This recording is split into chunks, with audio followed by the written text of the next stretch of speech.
98, 99, 100, 200 to go, 101. How are we feeling?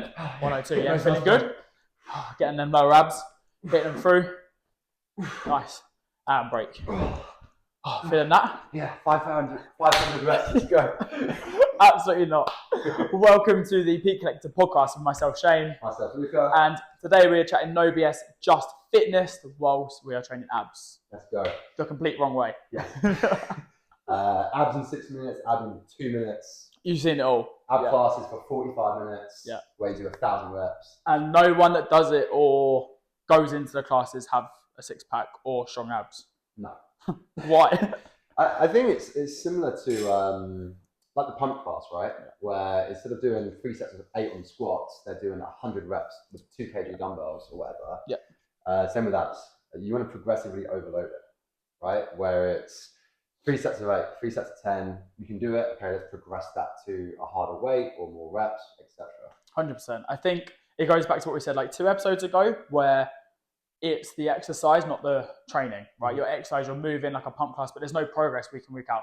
Same class, same instructor, or same 6-minute tutorial on YouTube, but you don't go anywhere. Your body just gets used to stimulus, gets used to exercises, and then, yes, you feel it a little bit, but there's no growth in it, right? Your abs are still a muscle group, same as your chest, same as your biceps, your back, your quads. 3 sets of 8, 4 sets of 12, that's strength-based hypertrophy. You build muscle with it. If you're not doing that for your abs, you're just doing loads of reps, right? You wouldn't do 200 reps on bench press and expect to be the world's strongest bench press with a massive chest. No, 100%. I think that's what we're going to try and display to you guys. So we're going to do 3, maybe 4 exercises of our favorite ab exercises, show you how you progressively overload it, show you how you could regress if you can't do some of these exercises as well. And just go from there. And hopefully at the end of the day, you'll all have a six pack once you followed it. Yeah. First exercise we're going to do is hanging leg raises. This is probably the most basic version that you can do for hanging leg raises. We'll show you a regression and even progression like a toes to bar. And what we want to try and show you is, this is probably one of my favorites. It's not my favorite, if I'm honest. You can progressively overload it. Again, we'll show you the regression in a sec. Load it, load it, load it. Get to here. You can even add a dumbbell to your feet if you get really strong at hanging leg raises. Yeah, what about you?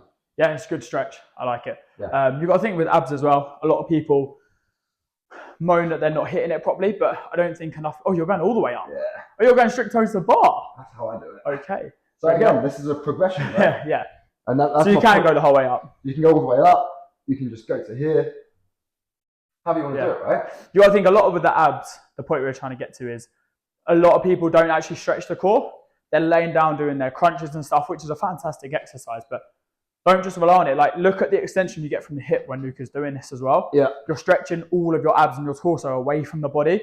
Same as when you're doing biceps on eccentrics or concentrics or whatever, you've got to stretch the muscle, right? If you're staying in one position, you're not getting a full stretch of the muscle fibers. That's why this is one of my favorites. Yeah. It's that deep stretch. Full and again, the contraction. So we can go, to the normal one here, which you're going to feel a lot in the core anyway. And obviously the toes to bar repetition, you're going to feel that massive crunch as if you're literally doing that. And plus you've got to think body weight wise, now you're counteracting the whole body weight. Coming behind you. A ton of weight, right?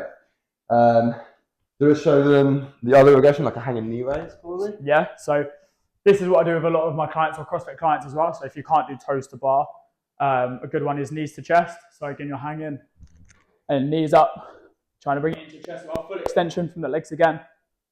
And again, you're still getting the massive deep stretch. So to be fair, you're still getting the majority of it. You're just not getting as much body weight, so you're not going to get as much resistance. But again, it's a great regression if you can't do the full toes to bar or hanging leg raise. The one thing that most people, and probably your clients as well, that have struggled with this is the grip. Yeah. Which then we can regress even further. We haven't got it here, but what's the thing called? The dip station? Just the dip station, right? Where you can put your hands like this. You've probably seen it in most gyms, where you can get your legs and knees up. Yeah. So your elbows are down on the pads, right? So if there's a grip scenario, we've got that. Or we've got just literally floor thingies. Take the floor. Take the floor. Yeah. Where you just literally got leg raises from the floor, which is going to be the most easy variation, right?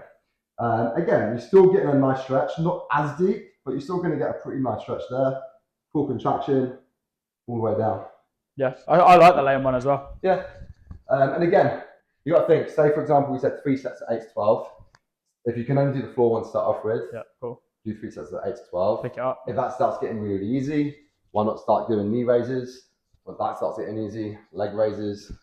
And then, it's easier to go toes to bar. Yeah. It's literally step by step the whole way through. Exactly. And by the time you can do that, you're going to have some pretty decent naps, right? So yeah, I'd say that's number 1. Yeah. Go for number 1 like that. Number 2? Number 2, we're going to go cable curls, cable crunches. So again, with these, you've got the weight behind you as well. So that's one way of your progress. You can't go all the way down. Obviously, look at the weight you're using. Keep the tension tight as well. If you're going to do half a crunch, that's absolutely fine. For me, this is one of my favorites because you get the full stretch at the top. You can extend it by bringing your arms up, so you get that torso stretch as well. And then you've literally got the weight contraction in your abs pushing against you as well. So you kind of get a bit more than you do with your body weight. Yep. Try to keep your hips square. Try not to swing through it. Until you get head in for the crunch. One of my favourite ones, that. Yeah, what I love about this is that deep stretch. I can really feel it straight away from that first rep. Probably also because we just did the leg raises as well. 100%. How often do you train your abs? See, my program, I'd say daily, but that's just in a lot of the movements to do. Like 9 times out of 10, I've got some gymnastics or like toes to bar in there anyway. So it's not specific ab training, if you'd say, but I use them on a daily basis. It's maybe not as isolated as I was like, or people would want in their programs for the physique, but then obviously that's a performance standpoint, right? As long as I've got a strong core, I'm happy with what I can cope with the threshold with it. Yeah. What about yourself? Yeah, because obviously we train quite differently. I'd say obviously I use my abs a lot, so squats, deadlifts, whatever. Yeah. But actual isolated ab training, probably like twice a week. Yeah, that's good. Normally ends on my upper body days. I'll do 1 punch variation like this. And then what we're going to get into in a second is rotational movement as well, right? Yeah. Which I think so many people neglect, and hence why a lot of them get injuries, if I'm honest, is the rotational pattern. So many people negate that. They do frontal plane, they do sagittal plane, but they're not doing the transverse, which is the rotation. If you look at like boxers, for example, they typically have some of the best obliques, in my opinion anyway. Obviously, bodybuilders do, but that's because they're focusing on that, which is obviously the muscles that run along here. And again, the rotation, which I'll show you next, is probably next bit. Hit them obliques. But yeah, I'd say like any other muscle group, again, unless you're going into CrossFit or something like that, if you're just trying to grow your abs, just trying to get stronger, if say you're training twice a week, as an example, you're probably hitting your abs quite a bit from doing squats, things like this. 100% with your weightlifting. Like people don't realize how much you hit your abs with it. If you really want to isolate them, really want them to grow, bear in mind, another important thing I would say, and hopefully again this video will illustrate, is by doing a lot of abs, you're not going to get any leaner. No. A lot of people, again, still to this day, which boggles my mind, still think that training abs is going to make you leaner. Now, the good news is if you get bigger abs, they will come through more with a higher body fat percentage. So I'd still say if you want to see them, train. But if you're male and you're 25% body fat, the likelihood is you're not going to see your abs. Focus on getting under 20% body fat first. Yeah. You still got to be, I'd say, unless you're Eddie Hall, or something like that, like you're still not gonna see abs unless you're under 20%. 100%. Some people, like even myself, for me to see my bottom 2 abs, I need to get lean. Yeah, you're talking like 14 under. Yeah. 100%. I'm exactly the same. Some people I know, they'll be 20% and you can see their bottom. Yeah, I think with a lot of men though, like a lot of people hold their body weight in that lower part of the stomach, so you really got to restrict your body fat down. Whereas like, obviously women hold it in different areas, so a lot more women look leaner straight away. Yeah. But I think, train abs consistently, and I think you need a strong core, whether that's performance or not, just lifestyle. Yeah, 100%. But I think don't focus on the 6-pack element if you're not looking at your body fat coming down. No, I typically, for me, one, again, it's for me to get stronger in my core. Yeah. It's very vital and important. But also, again, for me, it's what I typically like to do is as I'm getting leaner, if I'm going for a cutting stage, I'll actually train my abs a bit more. Yeah. I do like how they because if you're planning to get leaner, you want your abs showing more, so you can train them, you can get them out. But if you're not necessarily getting leaner, don't train abs to get leaner. No. They're like an accessory, right, for them to pop. 100%. And the same, like, I'm not going to do 3 sets of bicep curls and think, oh, I'm going to get leaner arms. No. I'm thinking to myself, I'm going to try and build my biceps. Yeah, right? you're trying to get bigger arms, right? No one thinks of it as I'm trying to get bigger abs. They No. think I'm trying to get leaner in my midsection. So many of my clients will say to me, oh, can we train our core more? Because I feel like I need to lose weight here. Yeah. But, and I always have to give them that bad news in a very nice way. You can't target it, right? You can't target body fat. Yeah. Unfortunately, you can't. You can build muscles. It can look a little bit leaner just because you've got a little bit of muscle there. But you still have to be relatively lean to look like that. Work out, yeah. If you're a woman over 30%, if you're a male over 20%, it's not going to happen. No. We'll do another set on this. I'd say the other ab exercise, which we haven't got here, but would be ab rollouts. Yeah. Ab rollouts with well, we can like add a clip in from it. No, yeah, I've probably got a video somewhere. 100%. Again, like all of these exercises, it's that massive stretch, that massive contraction. Something I've been trying to do is from toes, so start in standing position. Ab rollouts. Disgusting. Horrible. I can't do the full range of motion. No, I can do nearly ones, but standing and trying to get back up. It's ridiculous. Full range of motion. Like the exactly. On like it's nuts. But again, I think that to me is probably the deepest stretch I've ever had in abs. Yeah. Every time I do it, I get an ab cramp. It's the worst pain I've ever gone through as well. So for me, like if you want the deepest stretch, I'd probably go with that. Yeah, ab rollouts. And plus, it's kind of like a plank where you kind of got that. What's the words I'm looking for? Isometric kind of contraction. Hold at the bottom. Where you're kind of in that isometric from here to here. Your abs have to really hold similar to a plank. So you're also getting a massive amount of strength. I love it through that. So I'd say if we had that here, that's something I would also add on. I like to probably hit around 8 to 12 sets. Is it? Yeah. I'd say. So about 3 to 4 sets each thing, progressively overload. Cool. Get one more set of this. Muscle room, right? 100%. Then we'll get those Wolverine abs, right? Wolverine abs. In the previous episode of Hugh Jackman. That no one watched. That's a slight dig. I think people lose the whole thing of abs. Like when you train chest and shoulders, back, quads, biceps, triceps, everyone talks about lengthening the muscle, stretching the muscle fibers, eccentric, concentric, isometric. People don't look abs in that way. Like you said, a plank is just an isometric hold. We've all done it for biceps. You can do it for chest. You do it for quads, pause and squats. But no one sees the plank as isometric hold. They just go, I've just got to lay here for a minute and then apparently I'm going to get abs, right? Think about why you're doing it. Yeah. And I think that's where a lot of people go wrong. With like the top games athletes at CrossFit, you know, yes, they are the fittest people on the planet, but their abs are like bricks because every single movement is lengthening from your torso, whether it's toes to bar muscle ups, your Olympic lifting, everything is a stretch from your hip joint up through your chest, through your torso and overhead, just because it's a stretch. We don't sit here doing 20 crunches for 45 minutes. We use it in different ways through weightlifting, through the gymnastics. You just need the muscle fiber stretch, and people don't think about that. They're just like, let's just do half range of motion crunches. And then we're done. You can even see it with CrossFitters. The abs look different. They are literally, maybe we'll put a picture up here, they are literally bricks. Yeah. It's ridiculous. Like TK to me, all the women have like better abs than any blokes I've ever met. 100%. It's a joke. Yeah, you see it.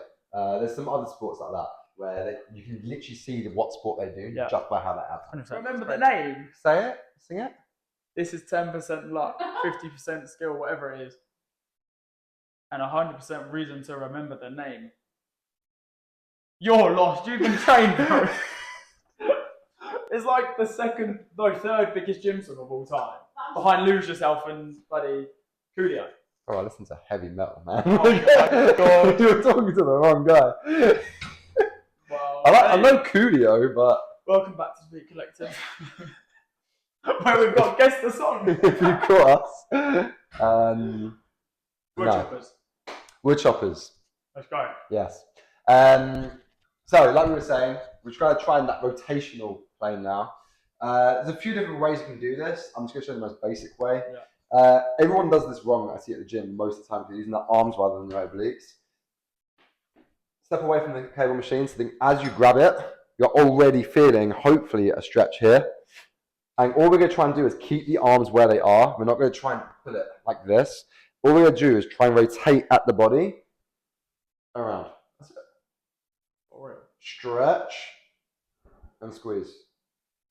Stretch and squeeze. That's it. So a lot of golfers do this one. Yeah, golfers, boxers. I mean, you can do a more boxer variation if you are doing boxing or martial arts, where you're going to bring this round with it. So you're actually going to work on that rotation through the hip. You can even do it in the boxing stance and come through. Tons of different variations. It's the most basic one, again, more bodybuilding-esque. If you're really just trying to target that oblique and we don't want anything involvement from the hips or legs, it is literally just this. You can go from the top to the bottom. I'll go in that one. I'll show you. But again, I've got pretty good obliques. Again, I've I've always had good obliques. probably twice a week, but also bear in mind I do martial arts as well, which do massively build your obliques just from the amount of rotation you do. And again, this is the higher one, and it just hits it slightly different. If you actually look at the obliques, they do run downwards, so I actually prefer run across your rib cage, right? As well. Yeah. Very important. I think not enough people train rotation and strength. And especially as you get older, it's just such a vital thing. Like if you try, so many times when I get like older clients in particular that injure themselves from at home picking something up or whatever else, very often they've rotated to pick something up and they've blown their back out, or they've blown something out. Train rotational. I mean, this is the most basic rotational strength thing you can do. Yeah. But you can do it banded as well. Yeah, banded. There's tons of other things you can do as well. There's like rotational with lunges where you can lunge and rotate at the same time. But if you want to keep it simple, that anyone can do, like it's literally just a cable machine. So again, progressively overload, you can do it really easily. Start light, progress it. You can get damn heavy with this. Obliques are very strong muscles. That's it. I think they're my top, 4 including the things. I've got laps, yeah. Yeah, and I think you've hit every plane of it as well. Yeah. With that, we're also not neglecting your lower back because your core is obviously like a belt, right? So it does wrap around the ab roll, that's planks we've spoken about. Them holds will hit your lower back as well, which we're kind of doing the crunches and, anterior at the front of your core. Your core's not just that six pack, right? So I think just the crunches laying on your back, you're taking your glutes out of it, taking your lower back, taking your mid back out of it. Look after your entire core. Same with the rotational stuff in your obliques. People just don't train it. And they're like, why aren't my core strong? Why isn't it looking good? I'm not having a six pack. Well, because you're just training the front of it. Like, same as a biceps, right? Not hitting both heads, triceps, not hitting all 3. Quads, you're not hitting all 4. You're not going to get the full shape that you're looking for. I'd also say just for spinal flexion as well. Like, so many people have such a stiff spine. Yeah. Again, if you look at most of these exercises, we're rotating the spine. The spine should be able to move. Literally an S shape and should be able to move. Yeah. So many people are so stiff, and especially if we're doing squats, deadlifts, things where you have to stiffen the spine and keep stable. Again, these exercises are amazing for getting that spine to actually be able to flex. I was thinking another vital thing, I think. There's so many gym goers, again, they can lift 200 plus kg on a deadlift and they blow their back out lifting their baby who weighs like 5 kg. Yeah. And it's not strong enough in that movement. Yeah, they're not used to spending their spine. There's also why I love Zercher variations. Yeah. Like a Zercher squat, a Zercher deadlift, Jefferson curls, where you are rounding that upper back. Get used to that movement. Yeah, and now you're training your load. Sandbag as well, lifting a sandbag, things like this. I think even though you're the more functional guy, I think it's so vital that even if you are training like a bodybuilder, unless you're actually a bodybuilder who's competing, your body should be able to move it every single way. And in some functional stuff as well. Sandbags, Zerchers, ab exercises, and don't just do crunches like we said. Do movements and don't just do always the same movement. Even though we just said hang leg raises, you get really strong at that. Take that away, add the next ab exercise, add the ones which are shown. Done. Like it. Guys, like, comment, subscribe. It really helps with the algorithm and boosting us up. Q&As, ask away on YouTube, Instagram, Spotify. Question tab. Questions. Like, comment, subscribe. One more time. Like, comment, subscribe. Like, comment, subscribe. Thank you very much, guys. Cheers. Thank you.